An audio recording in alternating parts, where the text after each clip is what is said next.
மூன்றாவது கூட்டம் யாரோ தெரியுமா? தொழுகையில் பொடுபோக்கு செய்கிறவர்கள். எப்படி பொடுபோக்கு செய்வாங்க? 2 நேர தொழுகைய ஒரே நேரத்துல தொலை பார்ப்பாங்க. கண்ணியமானவர்களை நல்லா வழங்கி கொள்ளணும். இது பிரயாணிகளுக்குரிய சட்டம் அல்ல, அது வேற. பிரயாணிகளுடைய சட்டம் வேறு. லுஹரையும் அசரையும் சேர்த்து தொழுதுடுவாங்க, அல்லது லுஹருடைய நேரத்துல அசரையும் சேர்த்து தொழுதுடுவாங்க. கண்ணியமானவர்களே, இப்படி தொழுகைய 2 நேர தொழுகைய சேர்த்து தொழுவாங்க. அல்லாஹ் குர்ஆன்ல சொல்றான், ஃபஹலஃப மின் பஅதிஹிம் கல்ஃபுன் அதாஉஸ் ஸலாஹ். தொழுகையில பொடுபோக்காக ஈக்கிறவர்கள், தொழுகையை வீணடிக்கிறவர்கள், இவர்களுக்குரிய நரகம் என்ன தெரியுமா? ஃபஸௌஃப யல்கௌன கய்யா.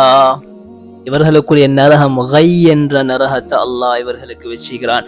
4வது கூட்டம் என்ன தெரியுமா?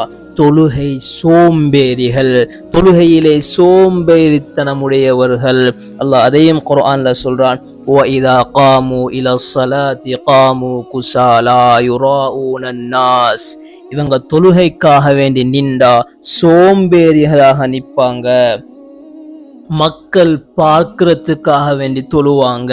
மக்கள் பார்க்கக்கூடிய நேரத்துல நன்றாக தொழுகிறத போல நடிப்பாங்க.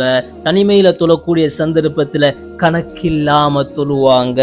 கண்ணியமானவர்களே, அல்லாஹ் குர்ஆன்ல சொல்றான், ஃபவைலுல் லில் முஸல்லீன்.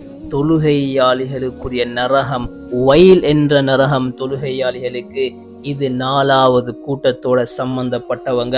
இந்த தொழுகை சோம்பேறிகள் இருக்கிறார்கள் அல்லவா, தொழுகை சோம்பேறிகளுக்குரிய நரகம்தான் இந்த வைல் என்ற நரகம்.